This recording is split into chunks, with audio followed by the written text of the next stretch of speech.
ముఖ్యమంత్రి గారు లేదా మిగతా మంత్రులు వాళ్ళందరూ కూడా తమ తమ ప్రాంతాల్లోకి వెళ్ళమని ఎమ్మెల్యేలకు ఆదేశాలు ఇచ్చినట్లు, అధికారులకు సెలవులు కూడా రద్దు చేసి ప్రజాక్షేత్రంలో కింది గ్రౌండ్ లెవెల్లో ఉండమని, ఆ తర్వాత ప్రజలకు వచ్చేటువంటి ఏ ఇబ్బందులైనా తక్షణం తొలగించేటువంటి పద్ధతిలో చేయాలని చెప్తున్నట్టుగా, తర్వాత ఈవెన్ ఎలక్ట్రిసిటీ, ఎందుకంటే ఇట్లాంటి పెద్ద తుఫాన్లో ప్రకృతి వైపరీత్యం కదండి, ఇటువంటి చోట ముందు పోయేది ఎలక్ట్రిసిటీ, పవర్ పోతుంది.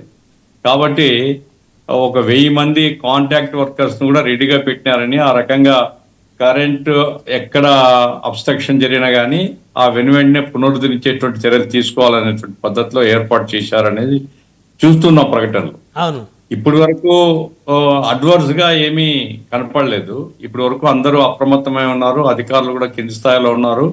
రేపు ఎందుకంటే ఈ రాత్రికి తుఫాను క్రాస్ అవుతుంది కాబట్టి ఆ జరిగే డ్యామేజ్ ను ఎట్లా ప్రభుత్వం ఆదుకుంటుందని బట్టి మనం ఇంకేదైనా లోపాలు ఉంటే మనం చెప్పొచ్చు. ఇప్పటి వరకు అయితే ముందు జాగ్రత్త చర్యల వరకు ఓకే, అది అవసరం కూడా. ఏ పార్టీ ఏ ప్రభుత్వం అనేది సంబంధం లేదు. ఏ ప్రభుత్వం ఉన్నా కానీ ప్రజల్ని కాపాడుకోవడానికి ప్రజలకు ముందుగా హెచ్చరికలు చేసి వాళ్ళని జాగ్రత్తలు తీసుకునేటట్లుగా, ఆ తర్వాత ఆపద వచ్చినప్పుడు వెనువెంటనే వాళ్ళకి అన్ని ఏర్పాటు చేసేటట్లుగా ఉండడం చాలా అవసరం.